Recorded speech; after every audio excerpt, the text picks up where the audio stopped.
నేను కృష్ణాష్టమి చాలా బాగా చేస్తాను. సో, నేను అంతా ఓన్‌గా డీఐవైనే చేసుకుంటాను.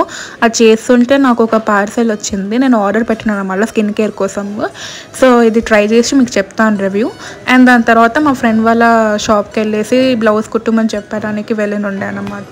అది ఇయ్యట్లేదు. సో, మళ్ళీ విజేతకి వెళ్ళేసి ఒక సోమ్ ప్యాకెట్ తీసుకొని వచ్చి నేను ఎందుకో నెక్స్ట్ వీడియోలో మీకు షేర్ చేస్తాను. అండ్ మా ఆయన చెప్పిండు ఇట్లా నడువు అట్లా బయటకు వెళ్ళేసి వద్దాము అంటే ఒక వ్యూ పాయింట్ చూపిస్తున్నాడు అని అంటే పోయినుండే. సో, ఇది నేను ఆల్రెడీ ఒకసారి పోయినా సన్‌రైజ్‌కి ఇంకా వెళ్తే బాగుంటుంది. సన్సెట్ టైం బాగుంటుంది. సన్ అనేది బాగుంది తీసుకెళ్తా అని తీసుకెళ్ళిండు. తీరా చూస్తే ఇట్లా ఉండే. కానీ వ్యూ అయితే చాలా బాగుంది. నార్మల్గా మన ఐస్‌తో చూస్తే చాలా అంటే చాలా బాగుంది. అండ్ మొత్తం చెరువు ప్రగతి నగర్ చెరువు అనిపిస్తుంది. అండ్ జనాలందరూ వాకింగ్ చేస్తుర్రు. కొంతమంది కొండల మీద కూర్చుంటారు. కాకపోతే ఇక్కడ దోమలు ఎక్కువ ఉంటాయి. అదే నాకు కోపం వస్తుంది. ఎక్కడున్న దోమలు కుట్టి